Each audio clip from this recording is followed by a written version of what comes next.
नमस्कार, सूजस की विशेष रिपोर्ट में आप सभी का स्वागत है। मैं हूं आपके साथ निशा शर्मा और आज की इस खास रिपोर्ट में हम बात करेंगे मुख्यमंत्री श्री भजनलाल शर्मा की जन कल्याणकारी योजनाओं के बारे में, जो किसानों के लिए वरदान साबित हो रही हैं। आइए एक नजर डालते हैं सूजस की इस खास रिपोर्ट पर। प्रधानमंत्री कृषि सिंचाई योजना 2.0 और मुख्यमंत्री जल स्वावलंबन अभियान के तहत भरतपुर जिले में जल संरक्षण और सिंचाई प्रबंधन को लेकर किए जा रहे कार्यों से ग्रामीण क्षेत्रों में जल बचत की परंपरा को मजबूती मिल रही है। इन प्रयासों के परिणाम स्वरूप किसानों को बिना लागत के सिंचाई सुविधा मिल रही है, जिससे उनकी आमदनी में वृद्धि हो रही है। ग्राम पंचायत खदराया पंचायत समिति भुसावर के किसान श्री नथीलाल शर्मा के खेत में निर्मित फार्म पॉन्ड से सिंचाई के लाभ को लेकर अतिरिक्त मुख्य अभियंता भरतपुर वाटरशेड श्री बजरंग सहाय मीणा ने निरीक्षण किया और इसी खास अवसर पर किसान श्री हरि मीणा ने ये बताया कि उनके खेत में करीब 3 लाख रुपए की लागत से बने फार्म पॉन्ड में 1500 क्यूबिक मीटर से अधिक पानी संरक्षित होता है। इस जल स्रोत से वह हर वर्ष मछली पालन और अपनी 8 बीघा भूमि में रबी फसलों की सिंचाई करते हैं। उन्होंने बताया कि फार्म पॉन्ड में प्लास्टिक शीट का उपयोग कर पूरे साल पानी संरक्षित भी रखा जाता है, जिससे पशु पक्षियों को भी पेयजल की सुविधा मिलती है। श्री मीणा ने जानकारी दी कि प्रधानमंत्री कृषि सिंचाई योजना और मुख्यमंत्री जल स्वावलंबन अभियान किसानों के लिए अत्यंत लाभकारी सिद्ध हो रही है। इन योजना के तहत farm pond, recharge, soft tank, तलाई गहरीकरण, पारंपरिक कुओं का रखरखाव, एनीकट और तालाबों की मरम्मत एवं पिंचिंग जैसे कार्य किए जा रहे हैं। उन्होंने कहा कि जल संरक्षण की इन पहलों से गांव में वर्षा जल को संरक्षित करने की क्षमता में बढ़ोतरी हुई है।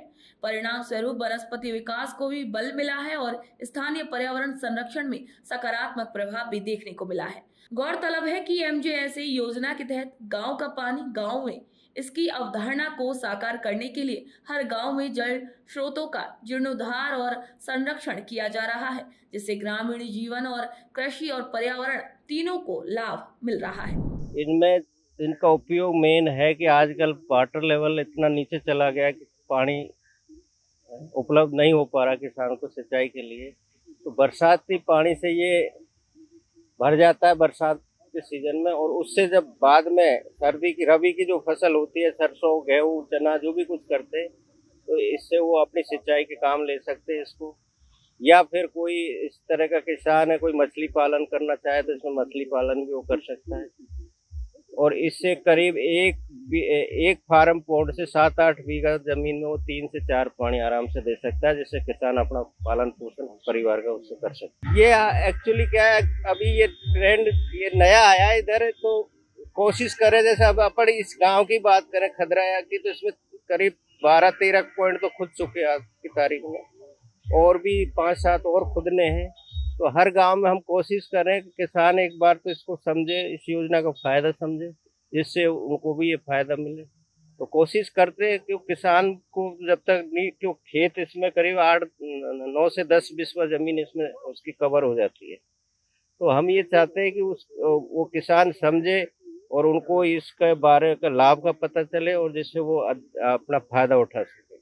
इसके भरने के क्या-क्या साधन है सर? भरने का जो उसका कैचमेंट एरिया, जैसे अब अपन इसी की बात करें तो ये जो इसके यहाँ 6-7 बीघा जमीन है पक्की, तो उसका पानी इकट्ठा होके ये डिप्रेशन साइड में बनाया जाता है बारिश के दौरान। तो उसमें से वो पाइप लगा रखा, उसमें से ये सारा पानी इसमें इकट्ठा हो जाता है बरसात में, और आराम से ये 3-4 बरसात ठीक ठाक हो जाती है, तो उसमें ये आराम से फुल भर जाता है। पंचायत समिति भुसावर की ग्राम पंचायत खदराया के किसान श्री नथीलाल शर्मा ने बताया कि उनके खेत में बनाए गए फार्म पॉन्ड की कुल लागत का केवल 10% ही खर्च उन्हें वहन करना पड़ा, जबकि 90% राशि उन्हें केंद्र और राज्य सरकार की ओर से अनुदान के रूप में प्राप्त हुई। पूर्व में उनके खेत का नलकूप सूख जाने के कारण केवल खरीफ की फसलों पर निर्भर रहना पड़ा था, लेकिन फार्म पॉन्ड बनने के बाद अब वे रबी सीजन में सरसों और गेहूं की फसलें भी आसानी से उगा पा रहे हैं। श्री नथीलाल ने बताया कि इस फार्म पॉन्ड से खेत में सिंचाई के साथ साथ रिचार्ज सॉफ्ट का भी निर्माण किया गया है, जिससे वर्षा का पानी पाइप के माध्यम से भूजल स्तर में पहुंचकर पुनर्भरण करता है, जिसका सीधा लाभ ये हुआ कि आसपास के कुओं और नलकूपों के जल स्तर में भी वृद्धि दर्ज की गई। इस योजना का निरीक्षण करने पहुंचे भरतपुर वाटरशेड के अतिरिक्त मुख्य अभियंता श्री बजरंग सहाय मीणा ने ये बताया कि इन योजनाओं के माध्यम से किसानों को स्थायी सिंचाई संसाधन उपलब्ध कराए जा रहे हैं। उन्होंने बताया कि जल संरक्षण की इस नीति से जहां खेतों की उत्पादकता बढ़ी है, वहीं पशु पक्षियों और पर्यावरण को भी इसका लाभ मिल रहा है। जल स्रोतों के संरक्षण और जीर्णोद्धार के तहत जिले में कुएं, तालाब, एनीकट और रिचार्ज टैंकों का निर्माण किया जा रहा है। इससे गांव का पानी गांव में रोकने की दिशा में महत्वपूर्ण सफलता मिली है। इससे हमारे लिए बहुत फायदा है साहब। इससे जैसे कि अब इस फसल पर भी मान लो बरसात की जैसे कमी आ जाती है, तो इसके लिए क्या हम इसमें पानी भरा रहता है और उस पानी को हम उस खेती के लिए काम में ले लेते हैं। फिर अगली फसल जैसे आती है हमारी, इसमें पानी इकट्ठा हो जाता है और उस फसल के लिए भी हम पानी को काम में ले लेते हैं। और इसमें हमारी कोई लागत नहीं लगी हुई है साहब, सिर्फ 10% मतलब हमने इसमें लागत लगाई हुई है। इसमें मछली पालन भी हो रहा है और पशु भी पानी पीते हैं। बहुत लाभ हो रहे हैं इससे साहब। कोई मतलब ये इससे नुकसान नहीं हुआ, जितना फ़ायदा हुआ है। और सरकार से विनती ये भी करते हैं हम कि बहुत आदमियों की ये इच्छा हो रही है कि हमारे लिए भी ऐसा होना चाहिए। अधिकांशतर आदमियों की ये इच्छा हो रही है। यहाँ ट्यूबवेल में पानी नहीं है आसपास? पानी नहीं है साहब, पानी बहुत कमी आ गई है। बरसात का पानी इकट्ठा हो जाता है और उसी से खेती बाड़ी को सींच रहे हैं हम। सरकार का बहुत एहसान मानते हैं कि उन्होंने इस योजना को चलाया है और इस योजना से जो भी लाभ मिला है उसके लिए हम बहुत बधाई देते हैं साहब। आप सभी को बता दें कि फार्म पॉन्ड निर्माण पर सरकार किसानों को 1,35,000 रुपए की सब्सिडी दे रही है। इस योजना के तहत व्यक्तिगत और सामूहिक रूप से फार्म पॉन्ड बनवाने के लिए किसान के पास 3,000 वर्ग मीटर जमीन होना अनिवार्य है। वहीं संयुक्त खरीदारी होने पर खुद के हिस्से में 3,000 वर्ग मीटर जमीन होने पर एक ही खसरे में अलग अलग स्थान पर 2 फार्म पॉन्ड बनवा सकते हैं। इन दोनों ही पॉन्ड के बीच का गैप 50 फीट होना चाहिए। फार्म पॉन्ड का निर्माण कराने वाले किसान को सरकार की गाइडलाइन का भी पालन करना होगा। जैसे फार्म पॉन्ड निर्माण कार्य खेत के निचले हिस्से में करना होगा, जहां पानी इकट्ठा होता हो और पर्याप्त कैचमेंट एरिया हो। पानी आने और अधिक जल होने पर निकासी की व्यवस्था भी करनी होगी। इसके अलावा सड़क किनारे से 50 फीट की दूरी पर ही निर्माण कराना होगा। फार्म पॉन्ड का आकार 400 से 1200 घन मीटर होना चाहिए और सुरक्षा के लिए चारों तरफ तारबंदी या फिर पक्की दीवार होनी चाहिए।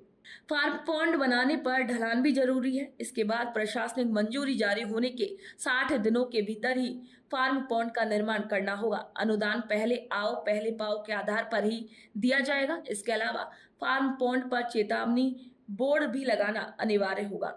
कच्चे फार्म पॉन्ड पर लघु सीमांत और अनुसूचित जाति और अनुसूचित जनजाति के किसानों को लागत का 70% यानी कि 73,500 रुपए और अन्य किसानों को लागत का 60% यानी कि 63,000 रुपए का अनुदान दिया जाता है। प्लास्टिक लाइनिंग फार्म पॉन्ड पर लघु सीमांत और अनुसूचित जाति अनुसूचित जनजाति के किसानों को लागत का 90% यानी कि 1,35,000 रुपए और अन्य किसानों को लागत का 80% यानी कि 1,20,000 रुपए का अनुदान दिया जाता है। वही फार्म पॉन्ड से सिंचाई के लिए फव्वारा या फिर ड्रिप सिंचाई संयंत्र लगाना जरूरी है। इस योजना के लिए जरूरी दस्तावेजों के साथ आवेदन करना होगा। राजस्थान में मुख्यमंत्री श्री भजनलाल शर्मा के नेतृत्व में चल रही सरकार की जन कल्याणकारी योजनाओं से प्रदेश के विभिन्न वर्गों को, विशेषकर किसानों, मजदूरों, महिलाओं और युवाओं को बड़ा लाभ मिल रहा है। आपको बता दें कि मुख्यमंत्री जी की संवेदनशील सोच और जनहित की भावना के चलते प्रदेश में समावेशी विकास की राह प्रशस्त हो रही है। राज्य सरकार का लक्ष्य विकसित एवं अग्रणी राजस्थान को साकार करना है और इसी के लिए सरकार लगातार हर वर्ग को ध्यान में रखते हुए योजनाएं चला रही है। खास तौर पर किसानों के लिए उठाए गए कदमों ने उन्हें आर्थिक रूप से सशक्त बनाने की दिशा में एक मजबूत आधार दिया है। तो सुजस खास रिपोर्ट में फिलहाल इतना ही। फिर आप सभी से मुलाकात होगी नई खबर, नई जानकारी के साथ। तब तक के लिए नमस्कार।